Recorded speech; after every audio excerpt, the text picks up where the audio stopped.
ओम नमो भगवते वासुदेव नमः। नमस्कार दोस्तों, मैं आपका दोस्त एस्ट्रोलॉजर वरुण प्रकाश। ज्योतिष के आज के ब्लॉग में आप लोग का स्वागत है। आशा करता हूँ आप लोग कुशल पूर्वक होंगे। माता रानी का आशीर्वाद आप लोग पे बना रहे। मित्रों, जैसा कि मैंने बताया था, नवरात्रि के 9 दिन में आप लोग को ज्योतिष से संबंधित कुछ न कुछ हर दिन एक छोटे उपाय और टुटके बताऊंगा, जिसको आप करके अपने आने जो जीवन में चल रही समस्याएं, परेशानियां, दुख या कुछ भी इस तरह की समस्याएं चल रही हैं जिससे आप परेशान हैं, उन चीज़ों से आप मुक्ति पा सकते हैं। नवरात्रि का 9 दिन बहुत खास होता है। इस 9 दिन में माता रानी 9 रूपों में अपना घर छोड़ के आपके घर निवास करने आती हैं। आप उनसे जो भी चाहे मांगें वो आपको ज़रूर देंगी, बशर्ते आपका मांगने का तरीका अच्छा होना चाहिए, ढंग अच्छा होना चाहिए, मांगने में श्रद्धा होना चाहिए, आपको उन पर विश्वास होना चाहिए। अगर आप श्रद्धापूर्वक श्रद्धे भाव से उनसे जो कुछ भी मांगेंगे, माता रानी कभी भी अपने पुत्रों को मना नहीं करती। आपको छोटा सा उदाहरण पता होगा कि अगर घर में 5 रोटियां बनी हैं, खाने वाले 6 हैं, तो लोग पूछते हैं आखिर वो कौन होगा जो कहेगा आज मुझे भूख नहीं है। तो वो माँ होती है। माँ अपना सब कुछ अपने बच्चों को दे देती है। तो आप ये भी माँ हैं, माता रानी हैं, नवरात्रि में आई हैं। आप इनसे कहिए, अपनी बातें बताइए। आप जब तक बताएंगे नहीं, कुछ कहेंगे नहीं, तो फिर वो कैसे समझेंगे कि आपको कुछ आवश्यकता है। वो समझेंगे जो आपके साथ चल रहा है वो सही है, उसमें आप खुश हैं। मित्रों, जो बच्चा रोता है माँ पहले उसको ही दूध पिलाती है। आप रोइए माँ के सामने, आप अपनी तकलीफ़ें बताइए। आपके पास कितना भी हो फिर भी आपके पास कम है। बड़े से बड़े व्यापारी भी अरबपति खरबपति होने के बावजूद भी अपने जीवन घर पे रहता नहीं है, अपना जीवन घर पे नहीं व्यतीत करता है। वो हमेशा कार्यालय में, ऑफिस में, लोगों के बीच में मीटिंग वगैरह करता रहता है, क्योंकि कुछ तो कमियां रह जाती हैं। 100% सब लोग को कुछ नहीं मिलता। तो आप भी माता रानी से जो भी कहना हो दिल खोल के कहिए, दिल खोल के मांगिए। एक पुत्र जैसा अपने माँ से निवेदन करता है, जिद करता है, वैसे ही आप माता रानी से मांगिए। माता रानी निश्चित तौर पे आपको आशीर्वाद देंगी। मित्रों, आज नवरात्रि का दूसरा दिन है। आज आप माँ को चीनी का भोग लगाइए और सेब का प्रसाद बांटिए। आज माता रानी को चीनी का भोग बहुत पसंद है और सेब उनको आप प्रसाद के रूप में चढ़ाइए और लोगों में बांटिए, खुद भी खाइए, परिवार के साथ खाइए। मित्रों, मैंने बताया था कि 9 दिन में क्या छोटे छोटे चीज़ें हैं जो नहीं करनी चाहिए। एक ख़ास चीज़ का ध्यान दीजिएगा कि जिस समय आप 9 व्रत रहने के बाद आप भोजन करते हैं वो एक समय निश्चित कर लीजिए। उसी समय पे, उसी स्थान पे और ज़मीन पे बैठ के भोजन करें। मित्रों, मैं आपको बताना चाह रहा हूँ 5 राज्यों में इसी साल लोकसभा, क्षमा कीजिएगा, 5 राज्यों में इसी साल राज्यसभा के चुनाव हैं और एक लोकसभा के चुनाव होंगे 2024 में। 5 राज्यों में जो लोकसभा के चुनाव हैं, इसके परिणाम क्या निकलेंगे, इसके परिणाम के बारे में मैं निश्चित तौर पे पहले से जानता हूँ। लेकिन मैं कोई भी राजनीतिक पार्टी का समर्थक नहीं हूँ, न ही प्रशंसक हूँ। इसलिए चुनाव से पहले मैं किसी तरीके का कोई बयानबाजी नहीं करना चाहता।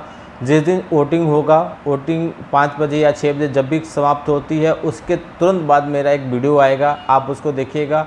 मैं चुनाव परिणाम के बारे में रिजल्ट आने से पहले ही आपको बता दूंगा, जिससे कि आप आश्वस्त रहेंगे कि क्या परिणाम आने वाला है। अगर आप पहले से जानना चाहते हैं तो आप मेरे कार्यालय पर संपर्क करें, अपॉइंटमेंट बुक करें और आप पता कर सकते हैं कि परिणाम क्या आएगा। मित्रों, इन 9 दिनों में कोशिश कीजिए, लाल वस्त्र धारण कीजिए, माता रानी को घी का दीपक जलाइए। सुबह शाम दोनों समय घर में घी का दीपक जलना चाहिए। माता रानी को लाल पुष्प अर्पित कीजिए। घर में एक सुगंधित माहौल रखिए। घर में ऐसा माहौल रखिए, वाद विवाद न हो, खुशनुमा माहौल रखिए। आपको इससे भी आपके जीवन में असर पड़ेगा। सकारात्मक ऊर्जा चलेंगी, नकारात्मक ऊर्जा खत्म होने लगेंगी धीरे धीरे। मित्रों, आज आपको एक छोटा सा उपाय करना है।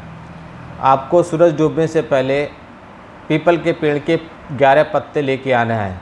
11 पत्तों की जो पत्तों की ऊपर की गांठ होती है जो जुड़ा होता है पेड़ से, उन 11 पत्तों पे आपको काले धागे से 11 पत्तों को बांध लेना, माला बनाना है। लेकिन पत्तों में सुराख नहीं करना है। जो डंठल होती है, डंठल पे आप बांध के 11 पत्तों की माला बनाइए।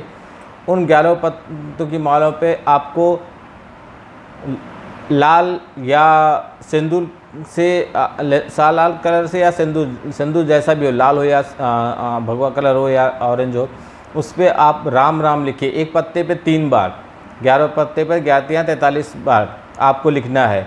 फिर ये पत्ते को शाम के समय जब माता रानी का पूजा कीजिएगा, उनके सामने घी का दीपक जलाते हैं, उसी पत्तों को भी रखिए, उस पर कुमकुम कीजिए, पूजा कीजिए।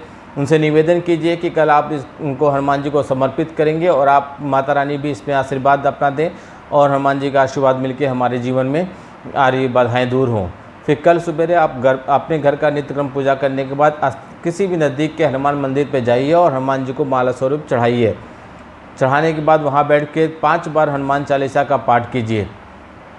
हर बार हनुमान चालीसा का पाठ समाप्त होने के बाद अपनी तकलीफ़ कीजिए। 5 बार 5 अलग अलग बातें मत बताइएगा, एक ही परेशानी एक ही बार में दूर होगी, तो आप एक ही अपनी परेशानियाँ बताइएगा और वहाँ से वापस घर आ जाइएगा। घर आते समय पीछे पलट के मत देखिएगा। घर आने से पहले, अंदर प्रवेश करने से पहले हाथ पैर बाहर ही अच्छे से धुल के फिर अंदर प्रवेश कीजिए। ये देखिएगा आपकी 9 दिन जब विसर्जन हो जाएंगे, 9 दिन में आपको कुछ अच्छे परिणाम मिलने लगेंगे, सकारात्मक ऊर्जा आएंगी, ठीक, आपकी परेशानियाँ दूर होने लगेंगी। धन प्राप्त से संबंधित अगर आपको किसी तरीके का समस्या चल रहा है नवरात्रि में, आज और कल के बीच में मैं आपको एक ऐसा उपाय बताऊंगा जिसको आप करिए तो आपको इससे भी धन से संबंधित कोई भी परेशानी रहेगी वो दूर हो जाएगी।